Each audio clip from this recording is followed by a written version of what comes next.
My name is Musenge Musomali. I'm going to talk about my journey as a survivor of incest and childhood sexual abuse. I was born in a small town in Zambia called Kabwe, which is in the central part of Zambia. And my early childhood memories are around the age of about 3 and 5, when we were living in a small town. My parents decided to relocate to another town called Ndola on the Copper Belt. So the whole family moved there, and I remember the abuse started around the age of 7. At first, I was pretty confused about it because I was left to share the same bedroom with 3 of my brothers. And it happened that one night I was asleep when I felt somebody touch me. So my thoughts were maybe it was my mom, because she was a nurse and she used to come at night. I said maybe she's checking on me. But I realized that it was one of my brothers. And the first time he just picked me up and put me in his bed. And I was thinking maybe he just wants me to be comfortable. As a child, I'm trying to understand what's happening. And the next thing I realized, that's when the abuse started. He touched me that night, and he went and put me back on the bed. So when I woke up, I was stuck in between trying to think whether it was a nightmare, whether it was true. I was trying to really process all those things. And from that time, from 7 going forward, that's how I remember the abuse started. When the abuse started, I was confused about a lot of things, and it kind of like became an everyday thing, or every other night when my mother was working night shift. And then in the beginning, it was just the one brother, but over time, it was another brother. And so I had 2 people in the household violating me. And for me, it just felt like, well, maybe this is a normal thing that people do in families. And as time went by, it just became like a normal part of my everyday life as a child. Our home was a very abusive home. So my father was abusive towards my brothers, my older sister, and my mother. And it was such a constant abuse that we saw every day. And over time,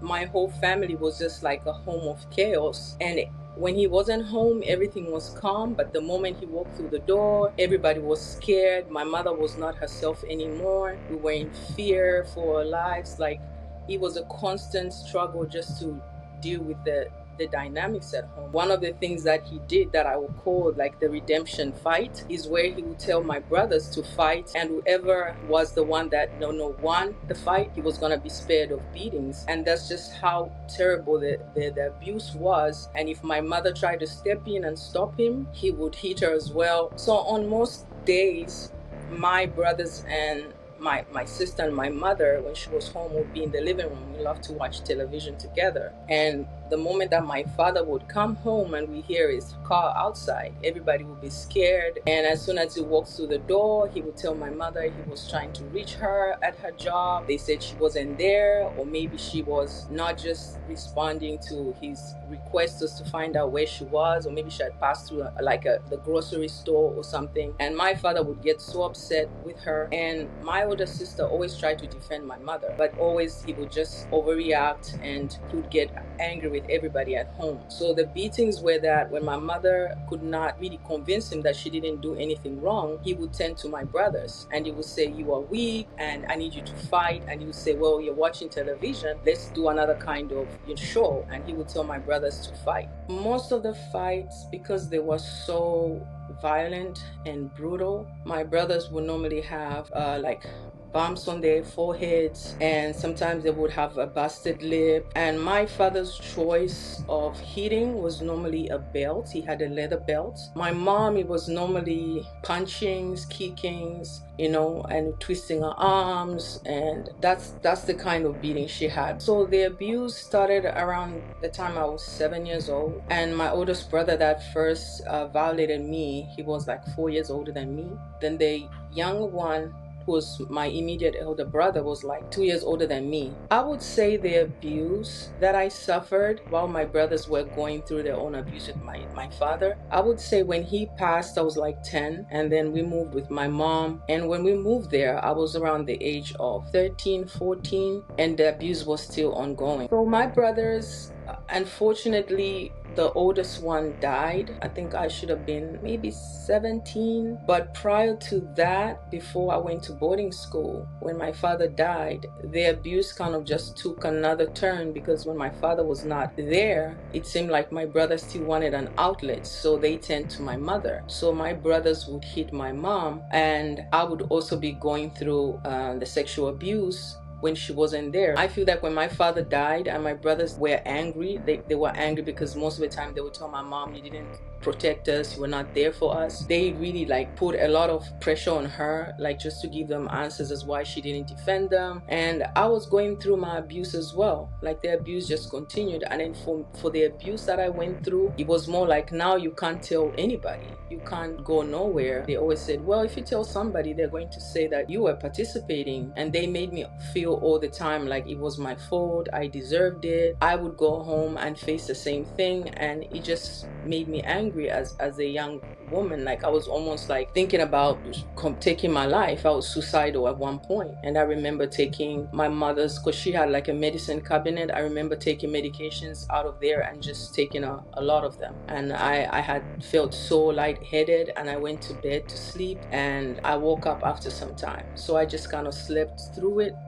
Nothing happened to me, thank God, but I was like really out. I couldn't remember what happened during that time that I'd passed out. One day, I'd come from school, and I was so depressed from just thinking about the things that had been happening to me. I just wanted everything to end. The pain was too much for me to handle then as a teenager. And so my mother had this medicine cabinet. Being a nurse, she had kept medications at home. I went in there, and I just remember grabbing different kinds of medication, and I took it. I didn't know what it was, but there were tablets. I just combined many of those tablets, and I went upstairs. And my mother was at home that day, but I didn't say anything to her after I took the medication. I just kind of started feeling lightheaded. I was feeling dizzy, and I just crawled into bed because I was hoping that when I just go into bed, I would not wake up. I didn't want to tell no one about it, and I was surprised that after a couple of hours, I did wake up. There was another time I was really young, but I pushed my head in the pillow and just,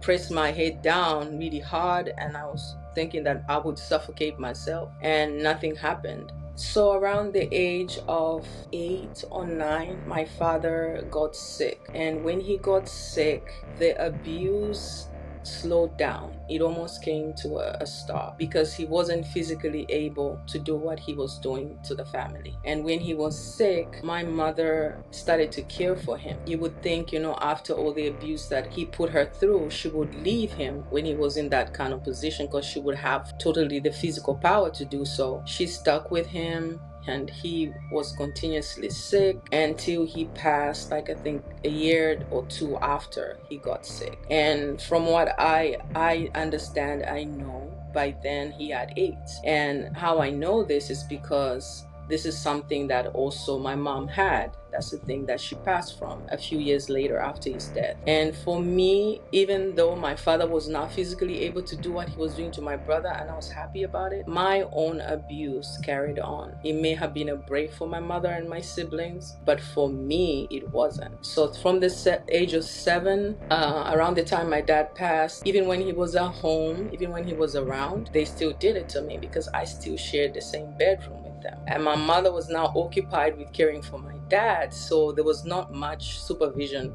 over me. When the abuse was happening to my mother and myself, I felt like there was no one else that existed in the world where we existed. Because at my school, I don't remember anybody, like teachers, trying to see, if I was okay, or if they observed that I had a kind of behavior. Like if all the children would run off to play, I would be the child that would sit by herself. So I wondered why the teachers didn't talk to me or find out what was wrong with me. It just felt like we didn't exist to the rest of the world. I felt alone. I think my whole life I felt really alone.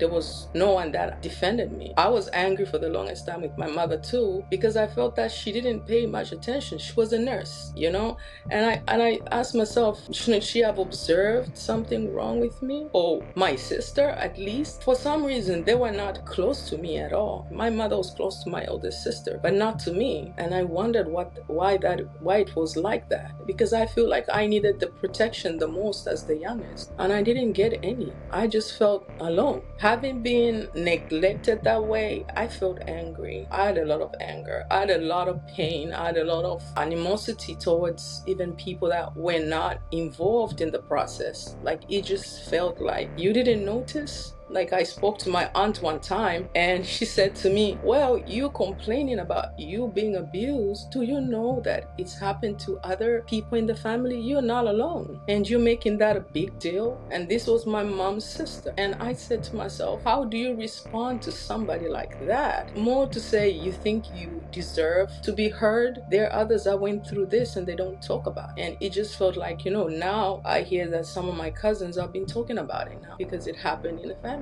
There were many other family members that went through it, by my brothers actually. When my mother got sick, it started out, I think, one day when she came from work, she just felt sick. She just had this breakout on her body, like a lot of, like rashes and stuff like that. And from what I know, like, those were the early signs when she started to develop AIDS after my father died. And she was so sick, she was in and out of hospital too for a long time. And you can imagine that this time again, she was not home. So it kind of just made the abuse even more easy for my brothers. Like, they just made it easy because there was no one there. She was in and out of hospital. And I was angry with my mother. She was sick. She was vulnerable, I know. But I feel like she didn't do much for me. And when she got sick, I was angry with her even more. And the day she passed, I remember I was at school one day and my brother-in-law and my sister came to pick me up. And they said, oh, well, there's some bad news, because I didn't even go to the hospital to see my mother. I didn't see her in the last moments. She was in hospital. They just came and told me she's passed. And I had no emotion at all. I did not react in any way. I did not cry. I just had a numb kind of feeling over me. I felt like at that time I was 15. I had so much I would have wanted to tell her. And my anger was more like, she's gone. I'll never be able to say to her what I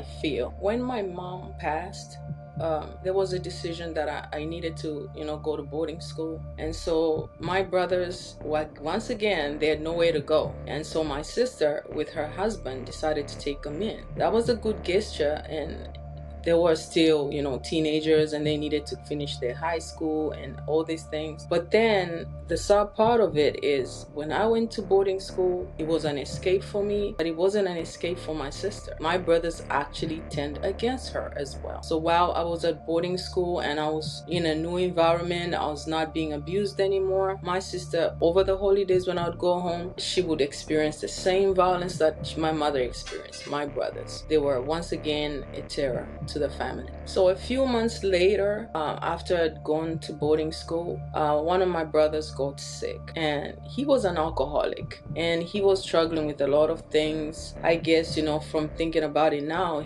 the abuse probably took a turn on all of them, and he drank a lot, and he got sick and passed. Like, his death was really quick. And when he passed, for me, when my oldest brother passed, I would say I felt bad about it. I didn't know what to feel, because two of my brothers passed. So the first one, when he passed, that was one of the people that abused me. I didn't really feel anything. I was just numb. And he passed.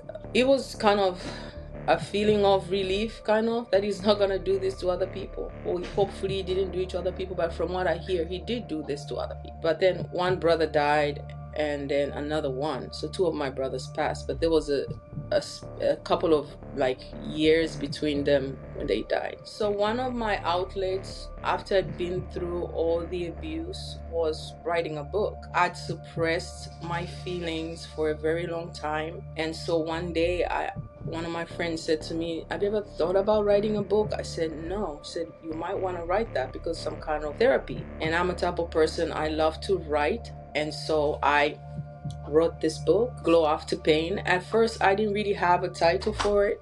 I just wrote, and that 1 year was the worst year, I think, of my adult life. I relived through every moment of what happened to me while writing this book, and that for me was the first time that I truly cried. I spent weeks and months just in my bedroom. I hardly did a lot of socializing, and I wrote the book. And when I was done writing it, and I read it through many times, it was a therapy on its own. I accepted what I'd been through. I learned that I needed to forgive, and just a lot of crying was therapy.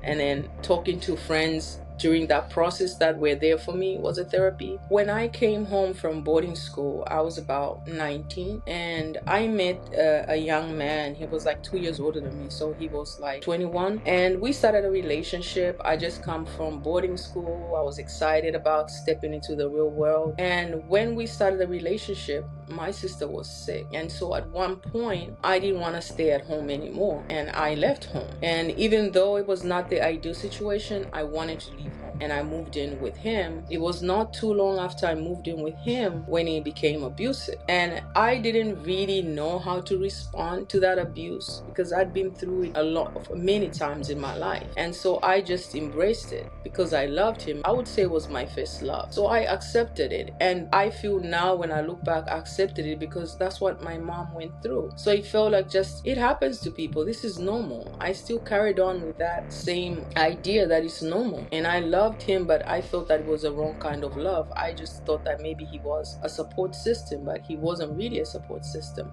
And the abuse went on for a couple of months, and I got pregnant. And when I got pregnant, he left me alone. He wasn't at home. He just did what he wanted to do. And when he came, he would hit me. Even when I was pregnant, he would strangle me. He would twist my arms. Like, I would literally have a problem with my hands. So my right hand now, my wrist here, still hurts even after so many years because he twisted me so bad. When I lift something heavy, I still feel pain, and this been over 20 years and I still feel that kind of pain. That's just how violent he was. The day that I decided it was enough and I was gonna leave, I didn't have that thought initially because we had just had the barrier for my daughter, and so those few days we decided to hang out. Him and I used to hang out at the local pub. So I went there with him, and he kind of got jealous that I was talking to somebody, and he became physical outside. Everybody saw him try to be physical with me. So I ran off.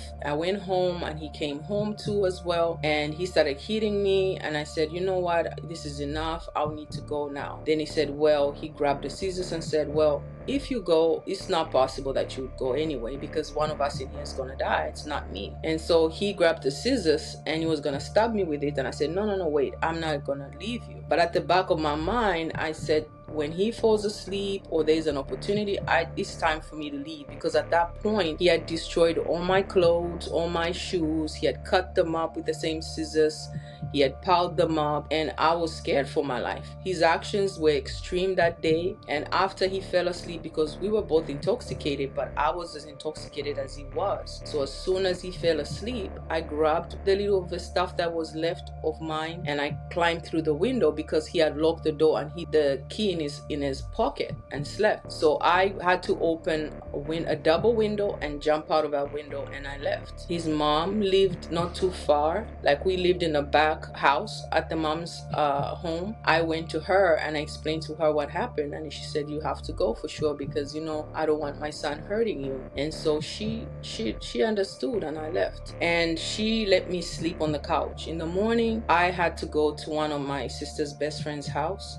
So I called her up and told her what happened, and I went over to her. So she was like in the next town, and one of her friends came by, picked me up and dropped me off. So they actually gave me a ride to there because they had spoken to her and she was okay with me going to live with her. She had always been there for me when my sister passed. And so that was how I left him. When I found out that I was pregnant with my daughter, I was very happy, because I really love children and I wanted to be a mom. Even though he wasn't there to support me, I was happy with the fact that I was going to have a baby, and I was buying clothes for the baby. I was just so excited. When she was born, it was just like a whole different life, like a whole different phase of my life had begun. I was so happy. I was taking care of her, even if he was an absent dad, like he would just not be home to help me care for her. So one time I was with my friends and I felt her body and she had a temperature. So I was like, she feels hot, I need to take her into the hospital. So I did that, and they said, oh, she had malaria.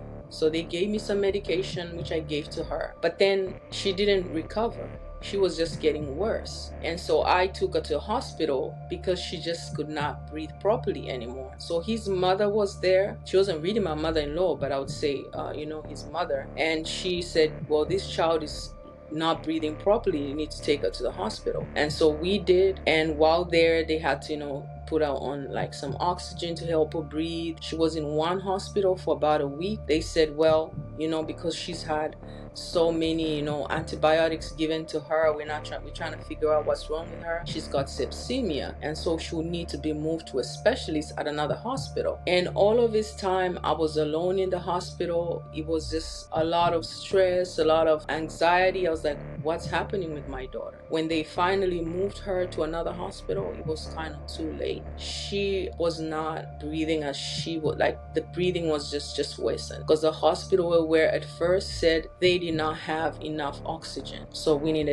needed to move her. When we got to the other hospital, that's when she was put on oxygen. It kind of just made me angry that I was in a place where there was not enough healthcare available for that child. Maybe she would have survived, but from that experience that she had, she never recovered. She just got worse every single day. She used to move, she couldn't move anymore. She just became almost like coma state, and it took another extra week seeing her like that before she passed. So that in itself was like, wow, I've experienced so much death in my life. Like, it just was surreal. I couldn't for a long time. I kept asking myself, like, is she gone? Like, she was laying on the bed. Like, I was looking at her for a while.